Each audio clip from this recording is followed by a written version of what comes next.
এতিয়া আমি ভাল সাইডৰ পৰা মিটাৰ কাপোৰ কাটি পেলাই কেনেকৈ আপোনালোকে সহজ পদ্ধতিত চিলাব পাৰিব তাকে দেখুৱাম নতুন সকলেও পাৰিব এয়া কাপোৰ দেখিছে এয়া হৈছে মিটাৰ কাপোৰ আপোনালোকে 2 মিটাৰ বা যদি 1 মিটাৰো থাকে কেতিয়াবা জইন দি ল'ব পাৰিব এনেকৈ আৰু ফুলখিনি আপোনালোকৰ যিমান ডাঙৰলৈ বা আপোনালোকে যিমান ডাঙৰকৈ ছুটিকৈ দিব বিচাৰে সেই অনুপাতে কাটি ল'ব এইখিনি ইতিমধ্যে মই কাটি লৈছো ফলছটো আসলতে যদি আমি মিটাৰ কাপোৰেৰে বনাও তেতিয়া হলে অকমান আমাৰ লাভ হয় আমি ফলছ কিনি পেলাই লগোৱাতকৈ এয়া এতিয়া বলক মেচিনলৈ বাকিখিনি প্ৰসেস দেখুৱাম এইখন মেখেলা আমি দুফাল কৰি ল'ব লাগে কিন্তু দুফালটো মই আগতে কৰি নলও কাৰণ তেতিয়া কেতিয়াবা অগা দেৱা হৈ যায় সেয়েহে প্ৰথমতে আমি এনেকৈ মিলাই লৈ পেলাই সাইডটো সিলাই আপোনালোকক দেখুৱাই আছো এতিয়া আমি এয়া দুয়োটা সাইড এনেকৈ মিলাই লৈ সিলাই লম ভাল সাইডৰ পৰা সিলাব তেতিয়া আমাৰ ধুনিয়াকৈ ফিনিশিং আহে মেখেলাখন সিলাওতে আৰু আমি একেবাৰে কাটি লোৱা নাই কাৰণ কেতিয়াবা অগা দেৱা হৈ যায় সেইভাবে সিলাই উঠি পেলাই কাটিম দেখুৱাই আছো আপোনালোকক এতিয়া আমি ভাল সাইডৰ পৰা সিলাই লম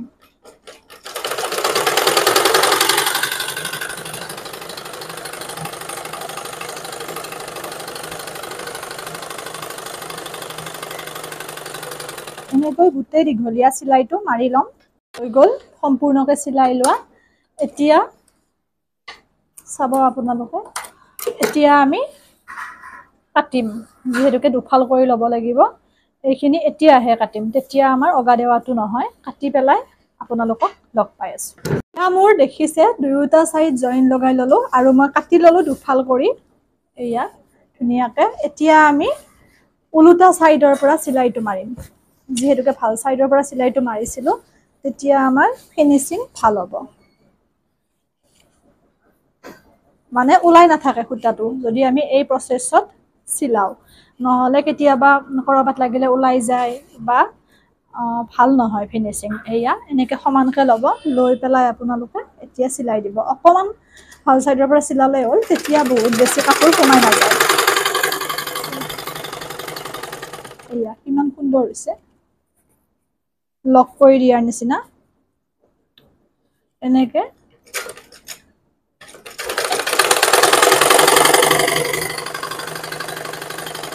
উল্টো সাইডটো আমি সিলাই যাম আৰু অতি সোনকালে মই ব্লাউজ কাটিঙৰ অনলাইন ক্লাছ কৰিম তাৰ বাবে আপোনালোকক আজি সন্ধিয়া মই জনাম গোটেইখিনি প্ৰসেস যিসকলে শিকিব বিচাৰে আপোনালোকে হোৱাটছএপত জইন হৈ ল'ব পাৰিব আজি সন্ধিয়া আপোনালোকক তাৰ বিষয়ে মই আপডেট দিম কাৰণ বহুতে শিকিব বিচাৰি আছিল কাৰণ যিহেতুকে বাহিৰত গৈ শিকিব নোৱাৰে সকলো সময়তে ঘৰত বোৱাৰীসকলে বা ছোৱালীসকলেও বহিছে গতিকে ঘৰতে বহি আপোনালোকে ব্লাউজ কাটিঙৰ কোৰ্চটো কৰিব পাৰিব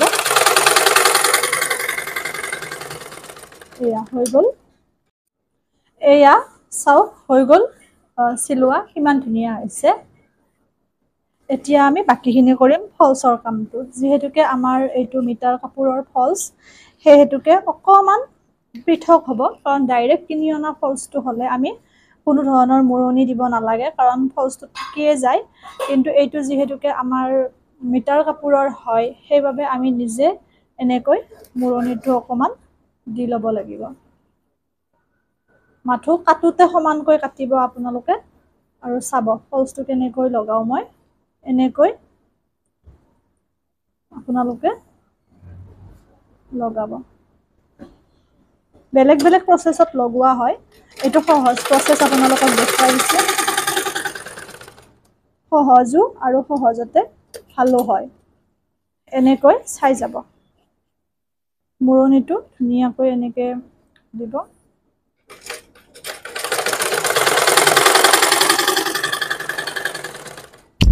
এই পদ্ধতিৰে আমি গোটেই ফলছটো লগাম তেতিয়া কিনা ফলছৰ দৰে হ'ব কোনেও গম নাপায় যে এইটো আমাৰ মিটাৰ কাপোৰৰ ফলছ এয়া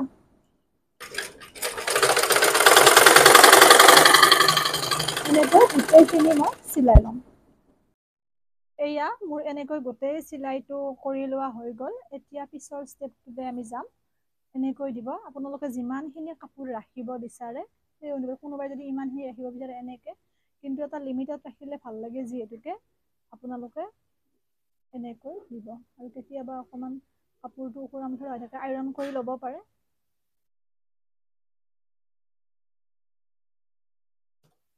এনেকৈ দি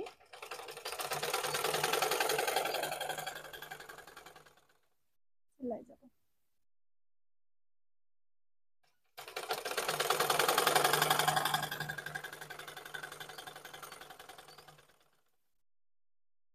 এটা জোখত চিলাব, নহ'লে কোনোবাখিনিত যদি কম বেছি হয় দেখিবলৈ বেয়া হ'ব।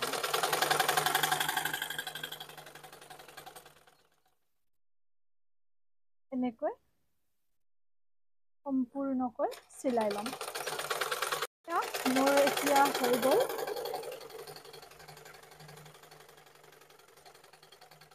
এইটো ষ্টেপো আমাৰ হৈ গ'ল, মানে অলমষ্ট আমাৰ মেখেলাখন চিলোৱা হ'বই আৰু। সেয়া বহুতৰে কাৰোবাৰ কোচ খাই থাকে, কিবা কিবি হয়, এনেকৈ যদি আপোনালোকে চিলাই একো নহয়। আৰু তাৰ পিছৰ ষ্টেপটো হৈছে আমাৰ এইটো ষ্টেপ। ইয়াতে আমি ওলাই যাব লাগিব। দেখিছে ধুনীয়া ফলচৰ নিচিনা হৈছে কিনি অনা। এনেকৈ আপোনালোকে সমানকৈ ল'ব আৰু টানি টানি নিচিলাব। টানি টানি চিলালে কোচ খাই যায়।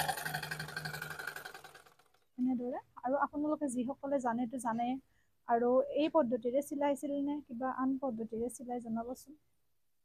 এনেকৈ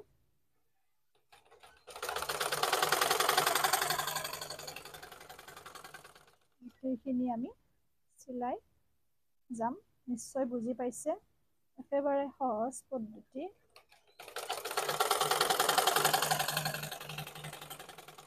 এনেকৈ মই গোটেইখিনি চিলাই ল'ম, লৈ পেলাই দেখুৱাই আছোঁ। এয়া হ'লে আৰু অকণমান আছে।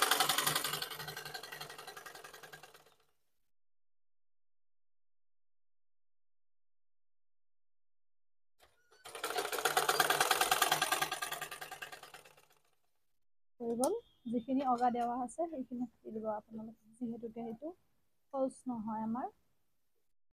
এতিয়া আমি ওপৰৰ চিলাইটো মানে মূৰণিটো মাৰি ল'ম। বাকীখিনি যিহেতুকে হ'লে, এয়া আপোনালোকে যিমান সৰু বা যিমান ডাঙৰ কৰিব বিচাৰে সেই অনুপাতে ল'লে হ'ল।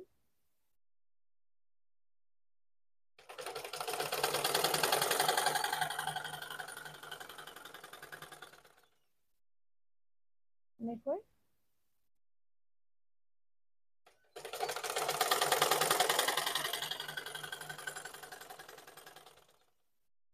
ধুনীয়াকৈ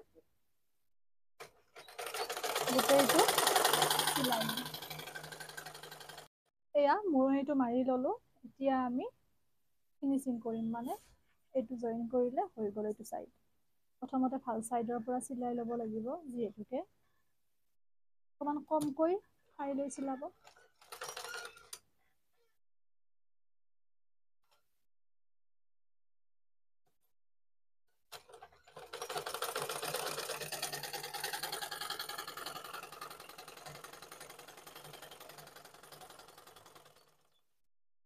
এনেকৈ গোটেইখিনি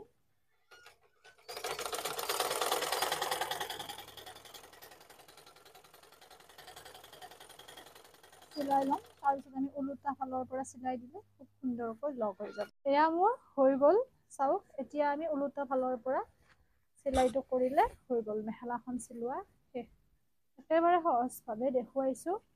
চিলাওতে মাথো ভালকৈ ল'ব, যাতে বহুখিনি ভিতৰত সোমাই নাথাকে। এনেকৈ লৈ চিলাই দিব এটা জোখত। আৰু এনেকৈ 3বাৰ মান দিলে আপোনালোকে কেতিয়াও মানে লাগিলে কাপোৰ ছিঙি যাব, কিন্তু চিলাই খুলি নাযায়।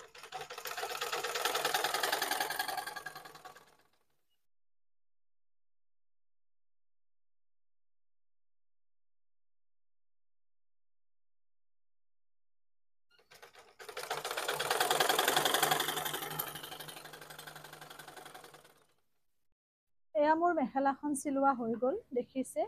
এয়া একেবাৰে সহজ পদ্ধতিত দেখুৱালো আজি আপোনালোকক চিলাই পেলাই। আশা কৰোঁ ভিডিঅ'টো চাই আপোনালোকে উপকৃত হ'লে, যিসকল নতুনকৈ শিকি আছে তেওঁলোকে। আৰু বৰ বেছি দীঘলীয়া নকৰোঁ, ইমানতে এৰিছোঁ। পুনৰ নতুন ভিডিঅ' এটিৰে লগ পাম। সকলো ভালে থাকক, সুস্থ থাকক, হাঁহি থাকিব আৰু শ্বেয়াৰ কৰিব যাতে সকলোৱে এনেকৈ ঘৰতে মেখেলাখন চিলাব পাৰে নিজৰ, বা চাদৰৰ ভিডিঅ'ও দিম মই পতি লগোৱা অকণমান পৃথক ধৰণে। এৰিছোঁ আজি।